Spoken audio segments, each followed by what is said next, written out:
Well, good morning, everybody. Welcome to the Underhood Show presented by Mel Hambelton Ford. My name is Phil Nightingale and Kelly Hamilton. Hey, Kelly, how are you? I'm doing all right. Good morning. Good morning. Anyway, Josh is in Kansas City with some softball action. No, baseball action, not softball, with his son. So Kelly has to fill in with me. Of course, it's been a week or two since I've been on, too. So Yeah.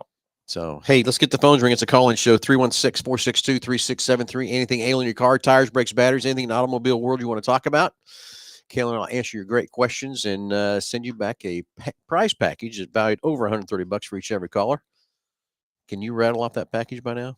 I was just waiting on you to do it. That's what she's waiting on me to do it, right? All right, Kelly, it's the Works package. What's the Works package? We always talk about that, but what is the Works package? You know, that's the oil change, the tire rotation, and most importantly, the multi-point inspection. Okay, then we're going to give you $10 in Mel's Diner. We're going to give you $10 of Ford Pass points to spend in our shop. We're going to give you some great BG products for your car, some 44K and some MOA. Is that everything? Nitrogen for tires. I wonder if he was going to catch that or not. I got it. Nitrogen for your tires, too. It's a package valued over $130. All you got to do is call in the show, 316-462-3673. Tell the girls at the front desk you want to get patched into the podcast, and we'll get you on the air with your question.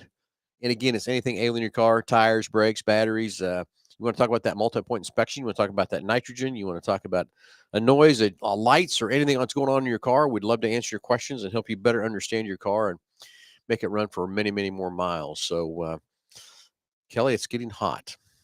Very, very hot. Very hot. And what's, in your opinion, what is something that affects these cars in the heat? We always have the things affect them in the cool when it gets cold. Now we have the hot temperatures. What is the things that's really harsh on these cars when it's this hot? As far as what systems are affected the most? Yeah. Well, your opinion. I have mine. You know, with I'm gonna say the cooling system. I mean, that cooling system's taking on an extra load when it's this hot because now, you know, you're not only trying to cool the engine and all the components there, but you're also trying to remove heat from the cabin compartment. Yep. With that air conditioning condenser out there in front of the radiator. So it's having to remove heat from the radiator and the condenser at the same time. So things like your cooling system, your fan, your belt, hoses take on extra pressure, everything like that. In my opinion, it'd be the cooling system. You know, I have to agree with you too. It's something we only think about our cooling systems when we're worried about years ago was freezing. We just stick a little syringe down in there, see how many bubbles will float, and add some antifreeze to it to make it from freezing. But that's really not what it's about today. Today it's about removing that heat. Even though our oil cools our engine more than the coolant does, but like you said, we've got your air conditioning running hard. You got the condenser fans that are blowing hot air through that thing. It's hard on all the components there to make sure you keep it, ready to go, cooling like it needs to cool. And a lot of people like to just, and I seen it yesterday too. And I get it 100%. Last time sit there, I'll keep the cabin cooler for you. Yep. I'm kind of guilty of that myself. I'm sure you are. Yesterday we were over at Hutch at the racetrack. We were running around town doing different errands and stuff like that. And Nick had shut that truck off. We'd go in to stop. I said, Nick, leave that thing run. It's too miserable to get in this truck when it's this hot and everything else too. But, well, and how hot it is, that's running in the store for 5 minutes. You come back out and it's a scorcher in the cab. Yeah. In just a couple of minutes. It's hot, hot, hot. So I don't know if you've ever made the mistake of, like laying your arm across the top of a condenser when one comes in. Trust me, I've been burnt more times than you believe. Man, the condensers, folks wouldn't understand. They get just as hot, if not hotter, than the radiator does. Yeah. So as we're talking about our cooling systems, we always just used to worry about the freeze point, but that's really not what we're worried about today. Today we're worried about our pH level. Just like a pool or a hot tub or whatever, even your house water, to check that pH level to see what it's doing. And we have some great test strips we use now today to check that from BG, so we can see what that pH level is going. And as soon as you see that pH level getting one way or the other, man, it's time to get that stuff out of there because it's building corrosion inside your components. And as small as these components are getting today, and we talk about the oil components and all that kind of stuff too, but as soon as that corrosion starts building, it doesn't take long for it to take off. Well, yeah, and And back in your day when they were using stone and eventually moved to cast iron, um, You are a funny you know, dude, Kelly. now, nowadays you have so many different materials and, aluminum and brass and things like that, that coolant's constantly coming in contact with. Yeah. And a lot of those metals and materials we use nowadays are not as resilient as, the old cast iron, the high nickel blocks, things like that. And so it really does take a little bit more monitoring of your cooling system and the pH balance, make sure that coolant isn't becoming like acidic, eating into those metals, cavitating. Yeah.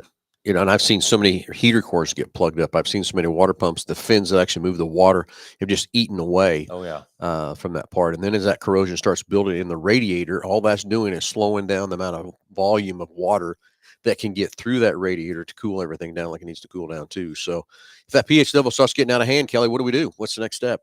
We get it out of there. We Okay. get it out of there. We do a BG service on that stuff.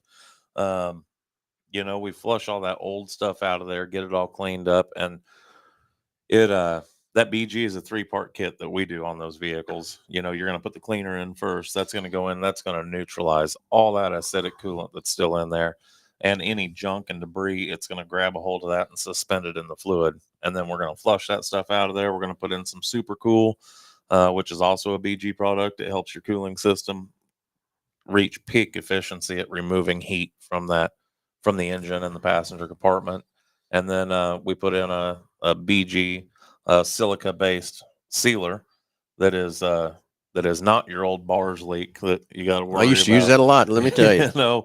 Heater cores and that's back then. That's what our biggest leaks we had back in my day was the radiators would leak, and that's where the bars leak could come into play. Go in there and seal that up. And the other thing we used to use a lot of too is those pellets. So are you old enough to know that? Yeah. Okay. You sure about that? Yeah. Yeah. Use those. We had those right on the shelf up there in Halstead. Yeah. Up there. But today, those pellets and that bars leak is really not, that's really going to do a lot of damage to your car if you probably put that stuff in the systems we have today. It's just the way our radiators have evolved, the way our cooling system evolved, the heater cores have evolved, the passages that the coolant runs through there. You throw some bars leak in something today, you just probably clogged something up, stopped it. Smaller passages.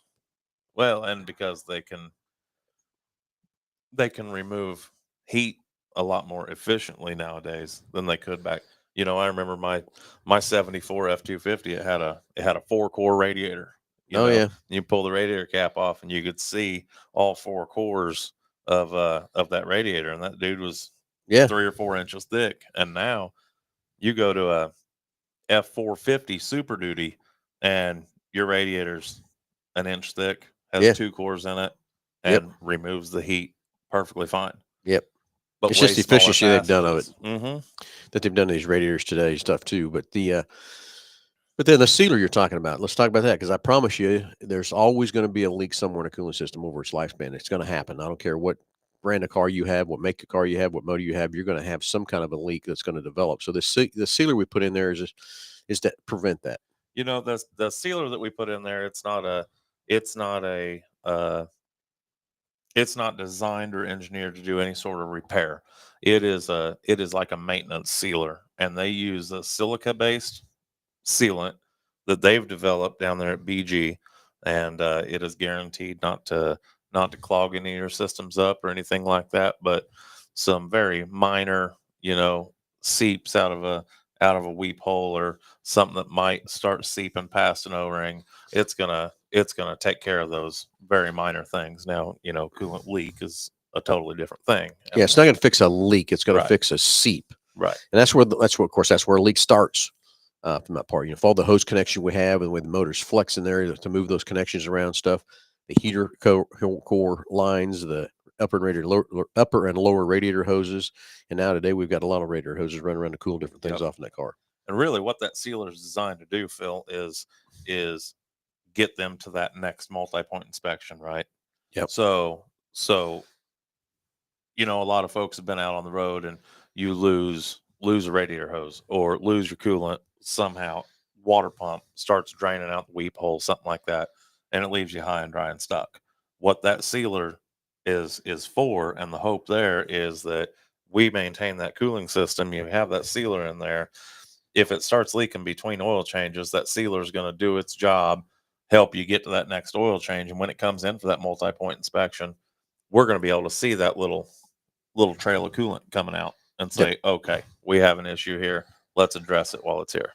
Exactly. So, hey, 316-462-3673. That's the number to call in the front desk. Anything ailing your car, you want to talk about this cooling system or anything whatsoever, we're going to give you a great price package valued over $130 for each and every caller calling in. And we'd love to hear from you. Any questions you might have. 316-462-3673. So now the next question is going to be is how often should you flush your coolant? You know, it is recommended. We recommend every 30,000 miles. Yep. 30,000 miles, that coolant has taken a beating. It sure has.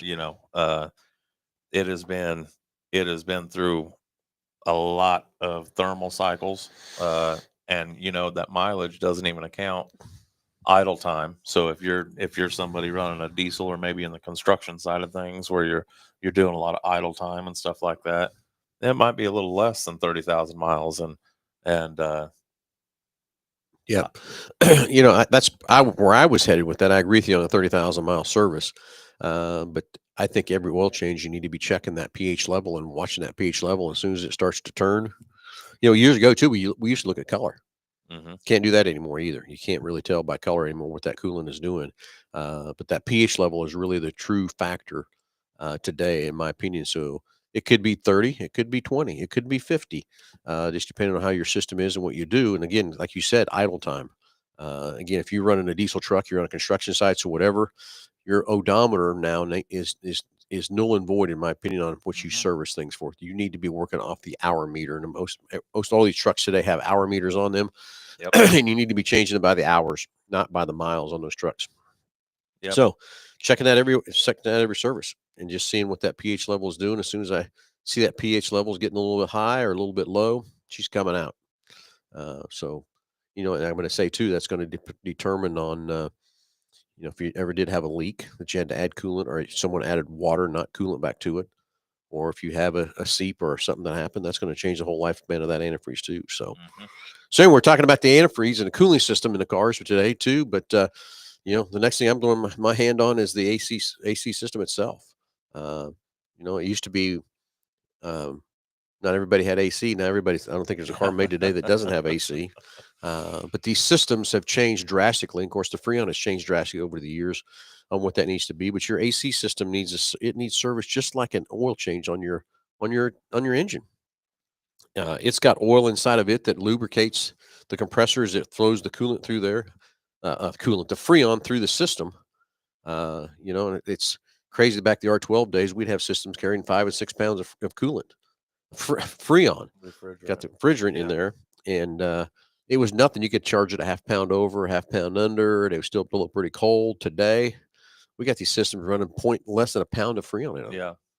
Well, and back in the day with R12, you could charge a system just off of pressure. Yeah.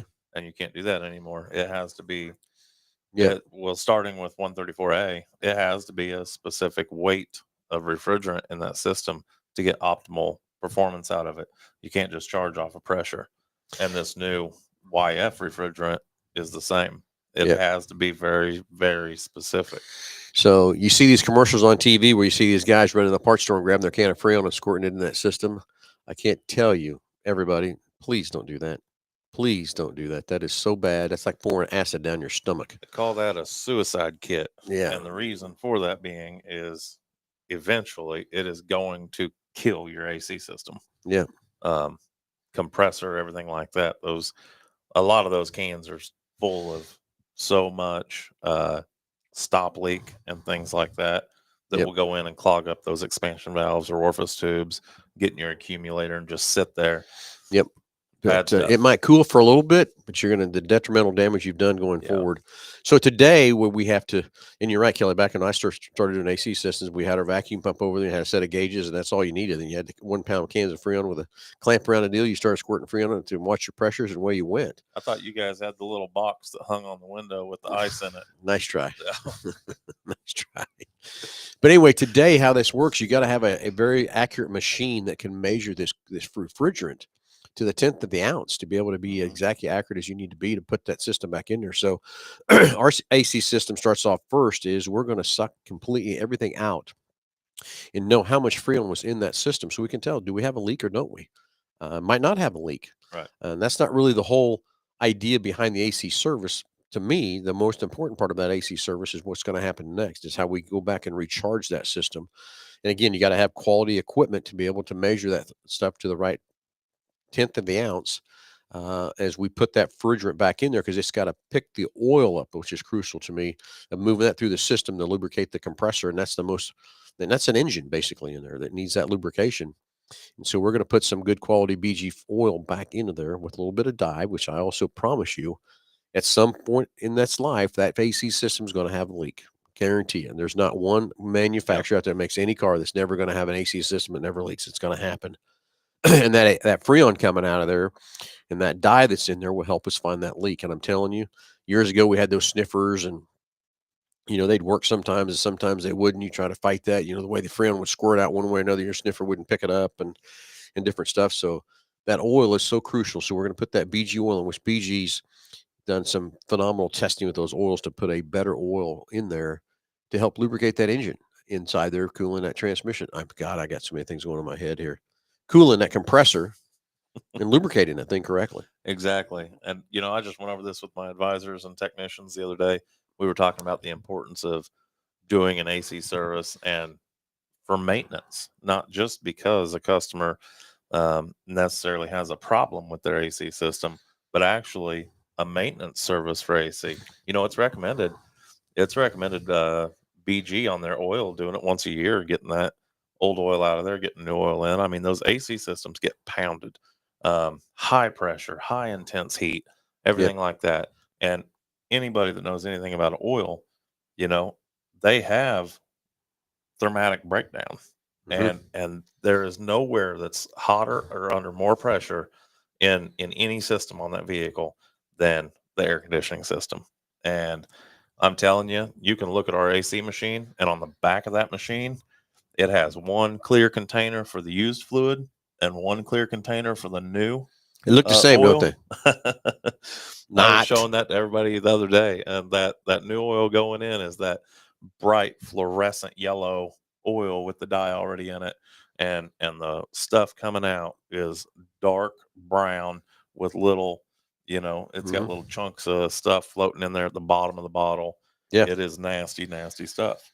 Yeah. So just think, today an average compressor replacement's around, I'm going to say $1,000. But then if you let one basically disintegrate and send all that metal through the whole system, Hmm. man, you're up to 2 grand, because now we've got to flush all those lines, everything out of there. And who knows if that compressor goes bad enough, if it throws enough chunks in it, plugs up the evaporator. Hmm. Okay. Plugs up the condenser. So then you're into more hefty parts there too. So it's again, the AC service to me is another one like the old Fram commercial years ago, pay me now or pay me later, Yeah. kind of a deal. But I think the AC service needs to be serviced once a year. Just like you say it, Kelly, to get that old oil out, put some fresh oil in there to keep lubricating it. I'm kind of waiting for the day. You think there's ever be a day they have a oil filter on the AC system? Man, the it's funny you say that, but for years they've been, uh, on the liquid line, it'll have a built-in filter in it. Yep. For years they've been doing that, and it helps. It helps prolong the inevitable without maintenance, Right. right? But you're still going to go down that path of something screwing up on that AC system if it's not properly maintained over the years. Yep. So there's two things: the cooling system or AC system. If you have any more questions about that, I'd love to hear from you. 316-462-3673. And any questions you might have about that or anything alien in your car, I'd love to hear from you. That number comes right to the front desk, and we'll take your call and give you a great price package valued over $130. Basically, get your car tuned up, ready to go for the next 5,000 miles of driving. Ryan Smith, how you doing, buddy? Mel Hambelton is keeping things cool. Well, we're trying to. Kind of hard today with as hot as it is, Ryan, but good to hear from you, buddy. Um, anyway, so there's two things that was on my mind about, but you know, we next thing I'm going after is tires. Yeah. This heat of these tires, your tires on your car today have a tread wear rating. They have a temperature rating, and that temperature rating is rated as an A, B, or C. And it's designed how hot that tire can run. As you're running down these highways that are probably running, the highway itself, when that sun's beating down there, has to be 120 to 150 degrees on these hot days. Yeah, at And now least. you're putting your tire down that highway, and that contact patch is heating, getting hot. And let that tire down just 5 pounds of pressure. And I promise you, in this hot temperature we have today, that temperature of that tire is now grown 20, You're 30, 40 degrees higher. you're talking about having a blowout. There you go, because it can't handle the heat, Yeah. and the sidewalls give out, and that sort of thing. So proper air pressure in those tires is just as crucial in winter as it is summer, of making sure that is. And I get hopefully every car you're driving today has a tire pressure monitoring system, so you can monitor your tires and see where it's at, and monitor that. Don't let those tires get to that light comes on, because if that light comes on, it's too late. Yep. Too late. And that's where we talk about nitrogen so much. We sell a lot of nitrogen for tires. That nitrogen just helps keep that tire at the proper pressure and lets it not seep as fast as it does. It's still going to seep. It's still going to lose some air. But that proper tire pressure as you're running down the highway, to me, is crucial. Because the other thing is, you put extra heat in that tire, even if it doesn't blow out, you're taking a lot of tread wear, life, and everything out of that tire Yep. from Yep. that part. You are, and for every 9 degrees Fahrenheit, that's 1 pound of pressure, whether Okay. it's up or down.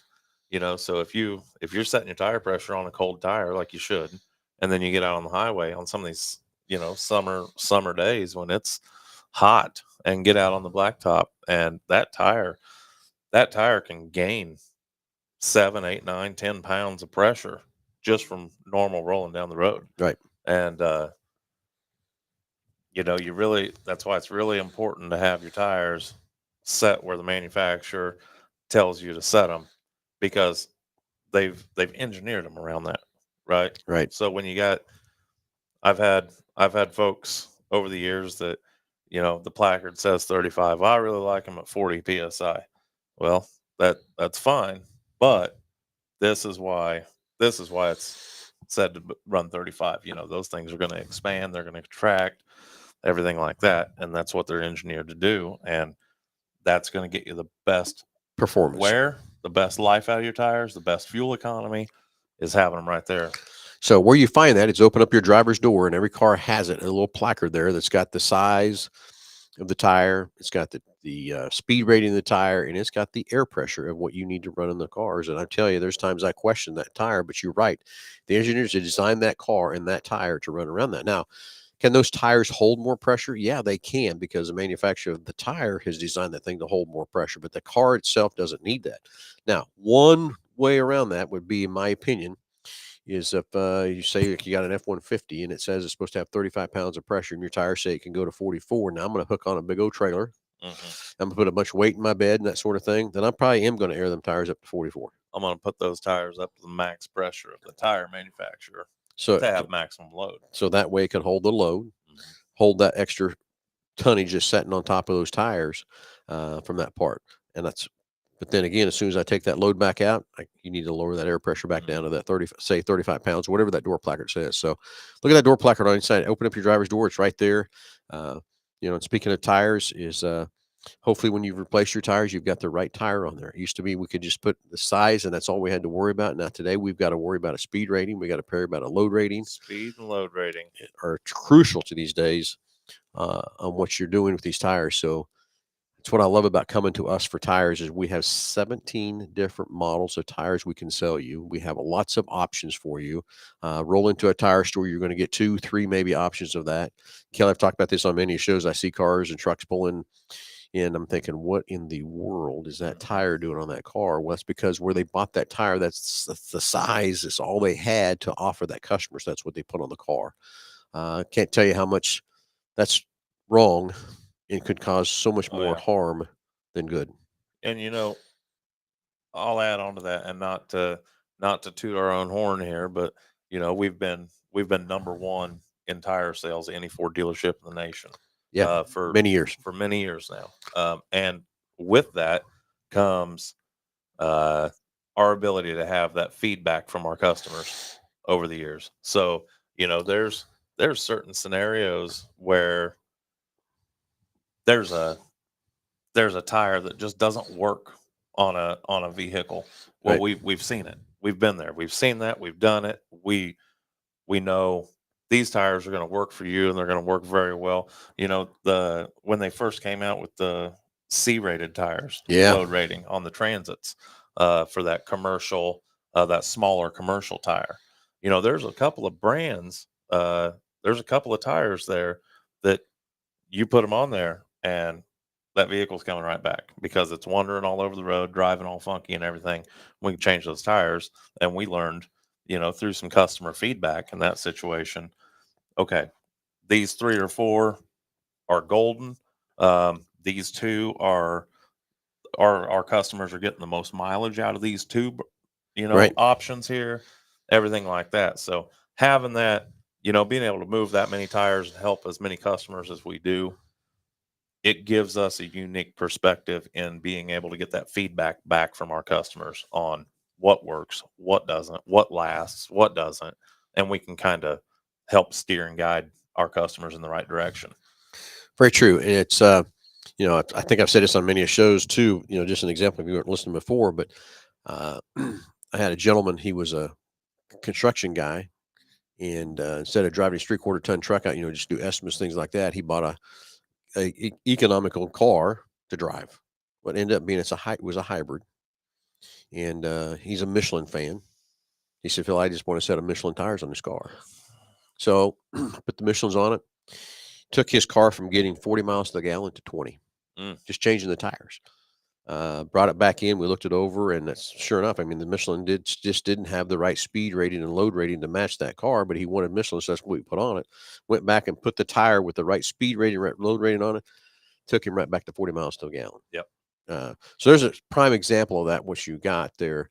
And you need to trust us experts. And when you need to get a tire to give you the best options and everything else to help your tires from that part getting fixed from that standpoint. Don't just don't put the size on there that might match or whatever from that part too, to make sure that tire is going to perform right. But most importantly to me, it's performing right. I'm saying performance. My crucial thing is braking. So it can brake right and all that kind of stuff. And then if you need to swerve or move or whatever, that tire can handle what you're doing from that part, and maybe not roll over. It's funny. Did you hear what I said there, Kelly? Roll over. Yeah, I did. Sure. A little inside joke to everybody. I'm someone's stuttering around here about this rollover thing. Moving on. It's pretty funny. Did we have the right tires on that Super D that day? They were the correct tires. Really? They were. They were actually a really good tire. There was oil in the road. Okay.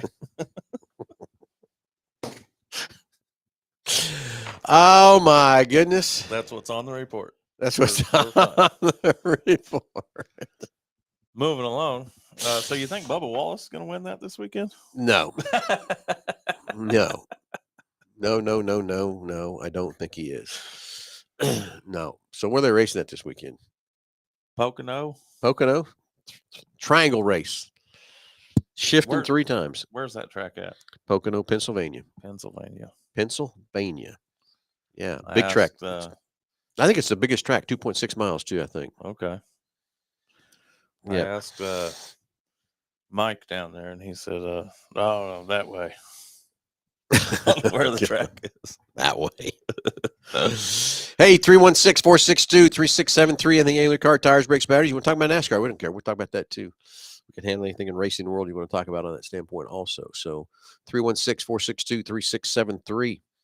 Anyway, had a good night at Salt City last night. Had some good class with the IMCA classes. And tonight, you're looking for some action to go. 81 Speedway's running. I can't tell you all their classes are running. Talked to JR yesterday. Had a great conversation with JR. He's excited for his night tonight for out there too. So want some racing to go to. 81 Speedway.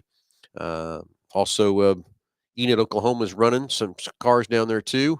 And also Beaver, Oklahoma's got some racing there down there too. So several places to go check out some racing from that part too. So anyway, Kelly, what else on your mind? You got anything else we can talk about? Happened to Quick Lane this week or anything? Man, Quick Lane this week has been, we have been a little bit backed up this week, a little bit busy. Had the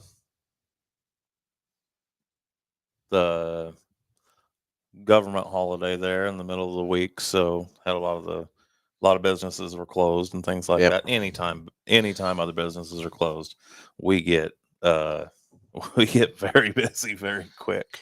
Well, and here's what I'll tell you, and I say this to a lot of people when they come up here and talk to me about different things about the quick lane and stuff like that. Is I use the analogy of a restaurant, Hmm. and this happens to me a lot. If I pull up there and there's nobody there, I hate to say I'm not going in. But if that place is busy and there's a standing room wait, there's a reason there's a standing room wait Hmm. after that part. And that's one thing we pride ourselves there in that quick lane is making sure we're getting the quality job done and stuff too. Uh, and it's just like the other day I got you guys involved with the customers a little upset that I know and grew up with, and we just got a little busy, got behind a little bit. But one of our service advisors an emergency, had to leave, and we just didn't get everything followed up with this guy like we needed to. So we make mistakes. It's gonna happen. Everything else like that too. But we sure try not to make that happen. When it does, we try to do what we can to overcome it and make it happen better. But when you're this busy and Exactly. stuff, things are gonna every now and then drop through the cracks and everything else too. But I promise you, if you come to our quick lane or our main store, you're going to get we got, like Kelly said, we have the largest quick lane in the country. We sell more tires than any Ford dealer in the country, and we've got a vast amount of technicians that can see so many things differently than a lot of people. We can put more heads together to diagnose cars when they're pain, and we can also have so much more depth of working on cars. But also the next thing is the parts availability. And once a month, I meet with the parts guys and talk about what's coming in inventory, what's coming out of inventory. And the first thing I talk about is Ford has what they call RIM, and that's their reorder inventory management system, that they bring parts in what they think need to come in, and we can accept or decline them. And my first thing I ask Paul is, on that RIM list, when Ford recommends it, are we stocking 100% of what they're saying we need to stock? Because basically they're taking all the data from around the country in our area, knowing what's breaking or what they need to have or whatever, and saying, hey, you need to stock this to be ready to go for your customers. So that's why I say, Paul, are we stocking 100% of RIM? Hmm. And he says yes every time. So, because that's my instruction too. When I was running the parts at Hutch, we had the same kind of thing with General Motors and this kind of thing. And I did the same thing. Everything they said that we needed to have. And some things I'd question, and lo and behold, in about 3 or 4 months, guess what? I would sell it. Hmm. So that's the next thing, is when we have this volume of deal, is parts, to be able to have parts availability to help you and stuff too, to get you back on the road as fast as we can. And we're constantly watching that inventory, making sure we have the right stuff to these technicians to stock it to keep them on the road. Well, and that's something that I bring up. We do a lot of I do a lot of tours with different classes and Seen you yesterday, the students. other day, about that too. Uh-huh. Yeah, had WSU Tech over here from the Goddard campus, um, in David Burford's program Uh-huh. out there, which is a great program for those kids. But had them out here kind of walking through, and that's one thing that we always hit on during those tours. We talk about that quite a bit, is you know parts availability, and having those parts here on the shelf, uh, to keep that technician in their bay, being able to work on cars, turn hours, everything like that. But on the customer side of things, it's getting that customer in and out of our facility and back down the road, back on with their lives in a vehicle they can rely on, Yep. and everything like that quickly. Well, let's go to those techs. Think about working in a shop like this. It's got the amount of parts, but also we got the volume to be able to them to be able to have work, to be able to keep making money. But Hmm. then again, tools. I mean, it's a monthly basis. I think that Josh and I are talking about what new tools we need to have, what we need to buy, what we need to stay up on top of. And I'm gonna tell you, when he comes at me with what we need, it's always get it. I don't even Hmm. question it, because I want these techs to have the right tools. I mean, I worked in several shops that didn't have the right tools. It had old, outdated stuff that should take you twice as long to do a job or not do it effectively and everything else too. So that's one thing I don't want these techs to happen. It's like lifts. He comes to me with certain situations of repairing a lift or replacing it, Hmm. and I very, very, very, very rarely will I fix a lift. Right. I don't want to take any chances of anybody getting hurt or whatever from that part. And of course, we look at the age of the lifts and that kind of thing, and it's crazy how old some of those lifts have already gotten because of. I mean, the quick lane. I mean, we started building a thing in 13. Sometimes, sometimes I don't like to think about how long ago that's been. Not true. I know, but from that part, so a lot of advantages for us from that part too. So anyway, employee pricing is about to end, everybody. So if you're looking for a new Oh yeah. Ford, we got a lot of inventory still out here and stuff. We've been selling quite a bit. Had a great day yesterday, but it's going to end. Can't remember the exact date here. I'll look at my calendar here and I'll tell you it's going to end July the 5th. Or maybe the 7th. It might be the 7th, but it's coming down quick. That's coming up in just a couple weeks. Yeah, coming up quick. It's been a great incentive. And just so you can understand how this works, you have MSRP, and then you have invoice, and then you have a price called D plan, which is what Kelly and I normally could buy cars for. Then you go deeper yet, and that's called A plan, and that's what the Ford manufacturer employees can buy their cars at. That's what you can buy a car for today, right now. So it's all on the website. It shows the pricing, shows it right there, break it out for you. No negotiation anymore. It's easy to say. All we need to figure out is what your trade's worth. So check out our inventory at mhford.com. We just got a brand new website too. I think it's so much more user friendly and easier for you to find things and stuff like that too. So check out that employee pricing. You don't want to miss it. Just a couple more weeks here coming up for that's going to be over from that part. So anyway, Kelly, I think we've covered about everything we need to get everybody up to date and keeping them cool out there, keeping the cars running cool. Just remember, I'm going to tell you real quick, oil maintenance is crucial. Every 5,000 miles, come see us. Don't look at that maintenance light. That maintenance light will take you way too long. And you got to remember the manufacturer designed that maintenance light. They worry about your car to get it out of the warranty period, and that's it. After that, it's on you. And number two, that maintenance light and those manuals, that's the minimum that you need to do to your car. That's not the maximum or the only thing you need to do to your car. That's the minimum requirements that manufacturer is putting out there for you to keep it through the warranty period. And after the warranty period, guess what? It's your baby. So if you want to make sure these cars, as much as they cost today, maintain them correctly, come see us every 5,000 miles and let's get that oil out of there and do that multi-point inspection. Kelly, the other day, I remember when we first started the multi-point inspection, customer, I don't want that. Well, you're just going to sell me something. Today, it's the crucial thing today. Yep. Of watching these cars and seeing what's happening. I've had that conversation with a lot of folks over the years, and it's always the same thing. At the end of the day, would I like you to get your car repaired here with us and do the work with us? Of course, I would. But at the end of the day, it doesn't really. I've got enough folks that we have enough customers and enough folks that do business with us and get their cars repaired. Whether you're going to get it repaired here or somewhere else, or you're going to do it yourself at home on some of those other repairs, you're going to leave here with a piece of paper showing you what your vehicle needs. Yep. You're going to know about it. And that's what we're about. We want you to know the condition of your vehicle when you leave our facility. These are a few things that need to be taken care of right now in short order. They don't have much life left, and here's some maintenance items that you need to look at doing, and here's some things coming up in the future. Yep. Whatever. Your choice. You do what you want to do. It's our job to advise you. It's kind of like you go to the doctor for your physicals or go whatever. If they just kind of check your blood pressure and throw you out the door, guess what? You want to know what's going on. You want to know what's happening. It's the same kind of thing we're trying to do to take care of your car. Well, and more with the vehicles that are coming in the door, more and more often, those customers are going to check out at the desk with their service advisor, and their service advisor is saying, here's your multi-point inspection. Here's what your brakes are at. Here's where your tires at. Everything looks really good. Yeah. Have a great day. Could be. That's going to be most of the time too. Yeah. But you need to. My thing about that multi-point inspection, Kelly, tires are $1,000, $1,200, $1,500 for a set of tires. Trying to come up with that money, all of a sudden you can start watching those tread wear come down, and you can plan for that. Exactly. Same thing on brakes. You can watch the brake wear pads start wearing down, and you can be prepared and ready to replace those brake pads as you need to have them done, and not be a shock or be a surprise. Or you're driving down the road and you blow a tire because it's flat, or you're going down the road and all of a sudden you start grinding because you're metal to metal on your brakes. There's so many advantages of that multi-point inspection, and I think everybody in the world is realizing that too. I was in Hutch yesterday, and I was on the radio at one of the Hutch stations, and there was a shop there advertising. The first thing I advertised, the multi-point inspection. So I think everybody's realizing that's what has to happen today to keep track of that and everything else too. But like Kelly said, we'll advise you. It's your choice. If you don't want to do it, no hard feelings, but just know that we advise you what you need to do to protect your car and make it go the many, many miles it's supposed to. Yep. Exactly. All right, everybody have a great Saturday. Stay cool, stay hydrated, drink lots of fluids so you don't get dehydrated, because it can take it very quickly from that part.